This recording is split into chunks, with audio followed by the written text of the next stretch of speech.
નમસ્કાર, ઉજાસ ટીવીમાં હું પંકજ આપનું સ્વાગત કરું છું। આજના તારીખ 1 ઓગસ્ટ અને શનિવારના અમેરિકાના મુખ્ય સમાચારની વાત કરીએ તો અમેરિકાના ડોમેસ્ટિક એરપોર્ટ પરથી મુસાફરી કરતા ભારતીયો અને ખાસ કરીને ગુજરાતીઓએ સાવધાન થઈ જવાની જરૂર છે, કારણ કે હવે ડોમેસ્ટિક એરપોર્ટ પર પણ આઈસના અધિકારીઓ સક્રિય થઈ ગયા છે, જેથી અમેરિકામાં રહેતા ગુજરાતીઓએ શું તકેદારી રાખવી તેની વિગતે વાત કરીશું। ઉપરાંતના સમાચારમાં જોઈએ તો અમેરિકામાં દીકરી સાથે કારમાં જતી એકલી ભારતીય મહિલાને રસ્તા પર રોકીને અમેરિકનોએ જે કર્યું તે ખરેખર શરમજનક કહી શકાય તેમ છે। નાની દીકરીની હાજરીમાં જે શબ્દો કહેવાયા તેને લઈને ભારતીયો અને ખાસ કરીને એકલી મહિલા સલામત ન હોય તેવો ઘાટ અમેરિકામાં સર્જાયો છે, તેની વિગતે વાત કરીશું। ઉપરાંતના સમાચારમાં જોઈએ તો અમેરિકામાં અત્યારે ગ્રીન કાર્ડ મેળવવું લોઢાના ચણા ચાવવા સમાન છે, ત્યારે ભારતની એક દીકરીને માત્ર 2 જ મહિનામાં ગ્રીન કાર્ડ આપી દેવામાં આવ્યું છે, ત્યારે માગા સમર્થકો દ્વારા ભારે વિરોધ કરવામાં આવી રહ્યો છે। ત્યારે શું છે વિવાદ તેની વિગતે વાત કરીશું, તો ચાલો તમામ સમાચાર જોઈએ વિસ્તારથી।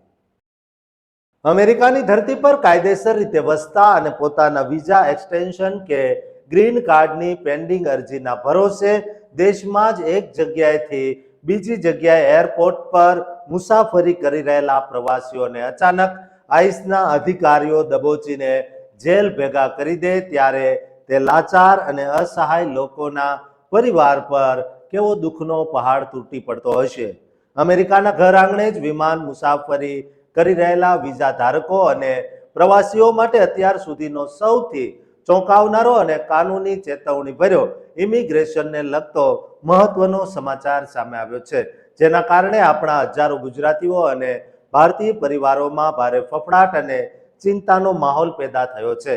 દેશના જાણીતા ઇમિગ્રેશન વકીલોએ યુએસ વિઝા ધારકોને કડક સલાહ આપતા વિનંતી કરી છે કે જો તમારા વિઝા એક્સપાયર થઈ ગયા હોય તો હવે અમેરિકાની અંદર ડોમેસ્ટિક ફ્લાઇટ પકડતા પહેલા એટલે કે હવાઈ મુસાફરી કરતા પહેલા 100 વાર વિચાર કરજો, કારણ કે દેશના વિવિધ એરપોર્ટ પરથી અચાનક એવા લોકોની આઈસ દ્વારા ધરપકડ અને ડિટેન્શનના કેસો વધી રહ્યા છે, જેમણે પોતાના વિઝા રિન્યુઅલ સ્ટેટસ એક્સટેન્શન એટલે કે EOS, ચેન્જ ઓફ સ્ટેટસ એટલે કે COS, I-485 ગ્રીન કાર્ડ કે અસાઇલમની અરજીઓ અગાઉથી જ દાખલ કરી દીધી છે।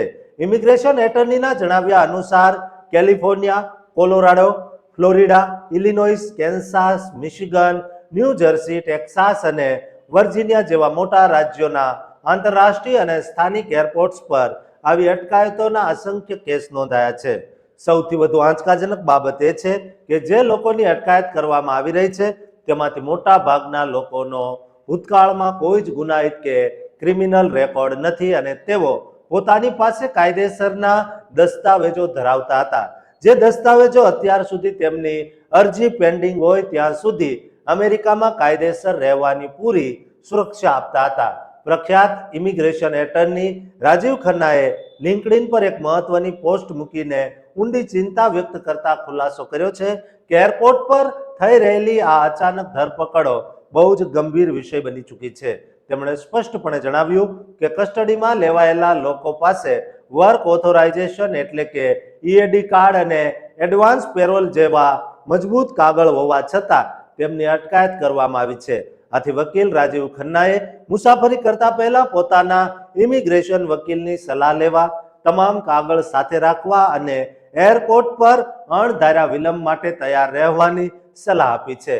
આ જ રીતે બીજા બિઝનેસ ઇમિગ્રેશન એટર્ની લ્યુસી મગાર્ડિશિયને પણ લિંક્ડઇન પર લોકોને વિનંતી કરી છે કે જો મજબૂરી ન હોય તો હાલના તબક્કે અમેરિકામાં ડોમેસ્ટિક પ્લેન મુસાફરી કરવાનું ટાળવું જોઈએ। તેમણે કડક શબ્દોમાં ચેતવણી આપતા કહ્યું, જો તમારો મૂળ સ્ટેટસ પૂરો થઈ ગયો હોય અને વિઝા એક્સટેન્શન કે સ્ટેટસ બદલવાની અરજી પેન્ડિંગ હોય તો પણ તે સમયે તમને આઈસની અટકાયત કે ધરપકડ બચાવી શકતી નથી। જ્યારે અન્ય એક અનુભવી મહિલા ઇમિગ્રેશન વકીલ લુઇસ એન વાઈએ ખુલાસો કર્યો છે। તેમણે કહ્યું કે તાજેતરમાં જ પોતાના ક્લાયન્ટને રજાઓ માણવાનો પ્લાન રદ કરવા કહ્યું, કારણ કે જોખમ બહુ મોટું હતું। તેમણે જણાવ્યું કે ભૂતકાળમાં ક્યારેય પણ વિમાનમાં જતા સાચા લોકોને પકડવાનો ડર નહોતો, પરંતુ છેલ્લા 2 અઠવાડિયામાં વિમાન લેન્ડ થતા જ ટેક ઓફ પહેલા પેન્ડિંગ અરજીવાળા લોકોને પકડવાના અનેક કિસ્સા સામે આવ્યા છે. તેમણે સાફ કહ્યું કે જો તમારી પાસે અત્યારે કોઈ કાયદેસર વેલિડ ઇમિગ્રેશન સ્ટેટસ નથી તો તમારે ફ્લાઇટમાં બેસવું જ ન જોઈએ, કારણ કે ભલે તમે વિઝા પૂરો થતા પહેલા I-485 ફાઇલ કર્યું હોય તો પણ તમને ટાર્ગેટ કરવામાં આવી શકે છે. દોસ્તો, અમેરિકામાં ગુજરાતીઓ મોટા ભાગે ફ્લાઇટની મુસાફરી કરવાનું પસંદ કરતા હોય છે, પરંતુ તેમના માટે પણ આ ફ્લાઇટની મુસાફરી મુસીબત નોતરી શકે તેમ છે. માટે હમણાં રોડનો પ્રવાસ જ કરવો વધુ હિતાવહ છે. માટે આ વિડીયો તમામ ગુજરાતીઓ અને ભારતીયોને અમેરિકામાં રહેતા લોકોને શેર કરજો અને આ ચેનલને સબસ્ક્રાઇબ કરવાનું ચૂકતા નહીં. અમેરિકામાં પોતાની 12 વર્ષની દીકરી સાથે જતી ભારતીય મહિલા એટલે કે માતા સાથે રસ્તો અપનાવવાની સભ્યતા બતાવે અને સામે ડ્રાઈવર બંદૂકની ધમકી આપી ગાડી પાછળ ચોંટાડી દે તેમજ ભારત પાછા જાવના નારા લગાવી રસ્તો લોકી લે ત્યારે તે મા દીકરીના દિલ પર કેવું દુઃખનો પહાડ તૂટી પડ્યો હોય છે. વિદેશની ધરતી પરથી સામે આવેલા અતિશય ચોંકાવનારા અને દિવસના અંજવાળામાં રોડ પર ખેલાયેલા વંશીય નફરતના કિસ્સા પાછળનું સત્ય જાણીને તમારા હોશ ઉડી જશે. દોસ્તો, અમેરિકામાં વસતા આપણા ભારતીય પરિવારો અને ખાસ કરીને મહિલાઓ તથા બાળકોની સુરક્ષા સામે બહુ મોટા સવાલ ઊભા થયા છે. NRI પલ્સના અમુક મિત્રોના કહેવા પ્રમાણે અમેરિકાના જ્યોર્જિયા રાજ્યના ફોર્સિથ કાઉન્ટીમાં રહેતા અને મેટ્રો એટલાન્ટામાં 12 વર્ષથી સ્થાયી થયેલા ભારતીય મૂળના એક મહિલા જેઓ લો ફર્મમાં નોકરી કરે છે અને મહિલાઓને ડ્રાઇવિંગ શીખવવામાં મદદ કરે છે, તેઓ પોતાની 12 વર્ષની માસૂમ દીકરી સાથે જોન્સ ક્રીક અને આલ્ફા રેટા વિસ્તારમાંથી પસાર થતા હતા ત્યારે તેમની સામે અત્યંત ભયાનક રોડ રેજ ઘટના બની. પીડિત મહિલાએ નામ ગુપ્ત રાખવાની શરતે કહ્યું કે તેઓ સાંજે 4:30 થી 5 વાગ્યાની આસપાસ સ્ટેટ બ્રિજ રોડ પરથી પોતાની ગાડી ચલાવીને વુડ બ્રિજ એપાર્ટમેન્ટ તરફ જઈ રહ્યા હતા. તે સમયે જમણી તરફ વળવા માટે સાઇડ ટર્ન સિગ્નલ બતાવનારી સફેદ રંગની નિસાન સેન્ટ્રો કારને તેમણે સૌજન્ય દાખવીને આગળ મર્જ થવા જગ્યા આપી, પરંતુ સામેવાળા શ્વેત ડ્રાઈવરે આદર કરવાને બદલે અચાનક પોતાની કારનો કાચ નીચે ઉતારી હાથની આંગળીઓ વડે બંદૂક બતાવીને ગોળી મારવાનો ભયાનક ઇશારો કર્યો. આ ઘટનાથી ચોંકી ગયેલા મહિલાએ કોઈ પણ ઉશ્કેરણીજનક જવાબ આપ્યા વિના વિવાદ ટાળવા તાત્કાલિક પોતાની લેન બદલી નાખી, પરંતુ તે માથાભારે ડ્રાઈવરે પોતાની ગાડી સતત મહિલાની ગાડી આગળ લાવીને રસ્તો રોકવાનો પ્રયાસ કર્યો અને સફેદ પટ્ટાઓ ઓળંગીને વારંવાર કટ માર્યા. જ્યારે ઓલ્ડ મિડલટન પાર્કવે પાસે લાલ સિગ્નલ આવતા ટ્રાફિક અટકી ગયો ત્યારે મહિલાની ગાડી ચારે તરફથી વાહનો વચ્ચે બોક્સ થઈને ફસાઈ ગઈ. બરાબર તે જ સમયે તે માગા સમર્થક શ્વેત ડ્રાઈવર પોતાની કારમાંથી નીચે ઉતર્યો અને સરેઆમ રસ્તા પર જોરથી બૂમો પાડવા લાગ્યો. તેણે મહિલા તરફ આંગળી ચીંધીને ગો બેક ટુ ઇન્ડિયા, આ તમારો દેશ નથી કહીને વંશીય ગાળોનો પ્રચંડ વરસાદ કર્યો. મહિલા અને તેની દીકરી કારમાં ધ્રુજી ગયા અને ટ્રાફિકમાં ફસાયેલા હોવાથી ક્યાંય ભાગી શકે તેમ નહોતા. છતાં મહિલાએ શાંતિ જાળવી રાખી, પરંતુ સિગ્નલ ખુલ્યા બાદ પણ તે ડ્રાઈવરે અનેક 4 રસ્તા સુધી પીછો ચાલુ રાખ્યો. દીકરીના જીવના જોખમથી ગભરાયેલી મહિલાએ પોતાના ઘરનું સરનામું તે શખ્સ જાણી ન જાય તે માટે પોતાની સોસાયટીને બદલે વુડ બ્રિજ એપાર્ટમેન્ટ તરફ ગાડી વાળી લીધી અને ઇમરજન્સી 911 પર કોલ કર્યો કે તે સનકી ડ્રાઈવર એપાર્ટમેન્ટ કમ્પાઉન્ડ અંદર ઘૂસી પાછળ ન આવે. પણ મહિલાએ 911 પર વાત કરતા કાચ નીચે કરતા જોઈ તે ઝડપથી ભાગી છૂટ્યો. પીડિત મહિલાએ તે ગાડીના ફોટા પાડ્યા, જેમાં 40 થી 50 વર્ષનો પાતળો ક્લીન શેવન શ્વેત પુરુષ અને સી થી શરૂ થતી લાયસન્સ પ્લેટ વાળી સફેદ નિશાન સેન્ટ્રો હતી. ઘટના બાદ મહિલાએ 45 મિનિટ રાહ જોયા છતાં કોઈ પોલીસ ન આવી અને બાદમાં અધિકારીએ ફોન પર જણાવ્યું કે શંકાસ્પદ ભાગી ગયો હોવાથી પોલીસ રિપોર્ટ ફાઇલ ન થઈ શકે. આથી મહિલાએ ટ્રાફિક કેમેરા તપાસવા અપીલ કરી અને હવે પોતે પ્રાઇવેટ સીસીટીવી ફૂટેજ મેળવવા પ્રયાસ કરી રહી છે. આ અંગે માહિતી હોય તો જોન્સ ક્રીક પોલીસનો સંપર્ક કરવા વિનંતી કરાઈ છે. દોસ્તો, અમેરિકામાં આપણી એકલી મહિલાઓ સાથે આ રીતે અમેરિકાના નરાધમો અણછાજતા વર્તન કરી રહ્યા છે ત્યારે તમામ ભારતીયો એક થઈને આવા લોકોને જવાબ આપવાની જરૂર છે. દોસ્તો, આ વિડીયો તમામ ગુજરાતીઓ ભારતીયોને શેર કરજો અને આ ચેનલને સબસ્ક્રાઇબ કરવાનું ચૂકતા નહીં. અમેરિકી સૈનિક સાથે લગ્ન કરી માત્ર 2 જ મહિનામાં ગ્રીન કાર્ડ મેળવનારી ભારતીય યુવતી સરકારી લાભોની બડાઈ આંકે અને અચાનક વિદેશીઓ તેના વિડીયોને વિઝા સ્કેમ ગણાવી નફરતનો પહાડ તોડી પાડે ત્યારે તે દંપતીના દિલ પર કેવી ભયાનક વજ્રઘાત થતી હશે. દોસ્તો, આ વાયરલ વિવાદ પાછળના અસલી સસ્પેન્સનું સાચું સત્ય જાણી તમારા હોશ ઉડી જશે. મીડિયા દ્વારા કવર કરાયેલા આંતરરાષ્ટ્રીય સમાચારથી સોશિયલ મીડિયા પર મોટો બોલાચાલી અને વિવાદ છેડાઈ ગયો છે.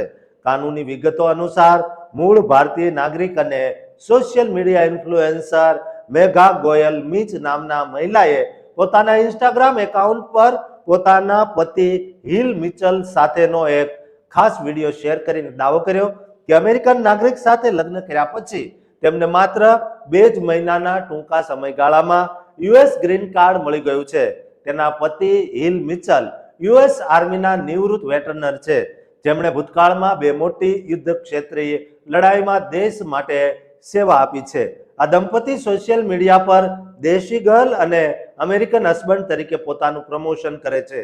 મેઘા વર્ષ 2019માં એરિઝોના સ્ટેટ યુનિવર્સિટીમાંથી અભ્યાસ અર્થે અમેરિકા આવી હતી અને 2020માં તેણે બિઝનેસ એનાલિટિક્સમાં માસ્ટર્સ કર્યું હતું.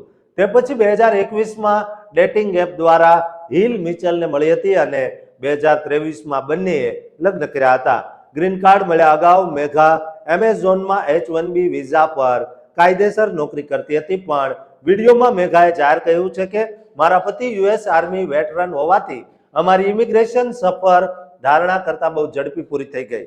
આટલું જ નહીં, પણ તેણે અન્ય વિડીયોમાં મિલિટરી વેટરની પત્ની બનવાના 3 મોટા સરકારી ફાયદાઓ ગણાવ્યા, જેમાં પ્રથમ ફાયદો આજીવન મફત શિક્ષણ માટે GI બિલ હેઠળ મળતી માસિક સહાય, બીજો ફાયદો ટ્રાયકેર હેઠળ મફત હેલ્થ કેર કવરેજ અને ત્રીજો ફાયદો VA હોમ લોન હેઠળ માત્ર $140 એટલે કે આશરે 13,000 રૂપિયાની ફી ભરીને મકાન ખરીદવાનો દર્શાવ્યો હતો. આ વિડીયો એક્સ એટલે કે ટ્વિટર પર વાયરલ થતા જ માગા સમર્થકો અને કન્ઝર્વેટિવ વિદેશી યુઝર્સે આકરા પ્રહારો કરી અને ગ્રીન કાર્ડ મેળવવાનું નવું લગ્ન વિઝા કૌભાંડ ગણાવ્યું. આક્ષેપ મૂક્યો કે આ યુવતી માત્ર ઝડપી ગ્રીન કાર્ડ અને સરકારી લાભો મેળવવા વેટરન પતિનો સેલ્સ બ્રોશરની જેમ ઉપયોગ કરી રહી છે અને લોકો હવે કશું છુપાવતા પણ નથી. જોકે કેટલાક લોકોએ બચાવ કરતા કહ્યું કે તે માત્ર પતિની દેશ સેવા પર ગર્વ અનુભવી રહી છે, પણ આ કેસના અસલી કાનૂની અને વાસ્તવિક ચક્રવ્યૂહ પર નજર કરીએ તો યુએસ કાયદા મુજબ અમેરિકન નાગરિકના જીવનસાથીને ઇમિડિયેટ રિલેટિવ કેટેગરી હેઠળ ગ્રીન કાર્ડ મળે છે, જેના માટે કોઈ વાર્ષિક વિઝા કોટા હોતો નથી, જેથી આ પ્રક્રિયા બહુ ઝડપી બને છે. વળી સૈન્ય કર્મચારીઓના પરિવાર માટે એક્સપ્રેસ પ્રોસેસિંગની વિનંતી કરી શકાય છે, પરંતુ માત્ર વેટરન સાથે લગ્ન કરવાથી જ 2 મહિનામાં ગ્રીન કાર્ડ મળવું તે સામાન્ય કાયદો નથી, કારણ કે USCISના સત્તાવાર ડેટા મુજબ સામાન્ય વેઇટિંગ ટાઈમ 8 થી 18 મહિનાનો હોય છે. વળી ઇમિગ્રેશન કાયદા મુજબ લગ્ન કાયદેસર બોનાફાઇડ એટલે કે અસલી હોવા અનિવાર્ય છે, અને જો લગ્ન માત્ર ગ્રીન કાર્ડ માટે કરાયા હોય તો તે ફ્રોડ ગણાય છે. પરંતુ આ ચોક્કસ કિસ્સામાં USCIS દ્વારા કોઈ છેતરપિંડીની કાયદેસર તપાસ કે પુષ્ટિ જાહેર કરાઈ નથી અને આ માત્ર ઓનલાઈન વિડીયોથી ઊભો થયેલો જાહેર વિવાદ છે. દોસ્તો, આપણી ભારતની દીકરી ઉપર આ રીતના કોઈ છાંટા ઉડાડે તે જરા પણ યોગ્ય નથી.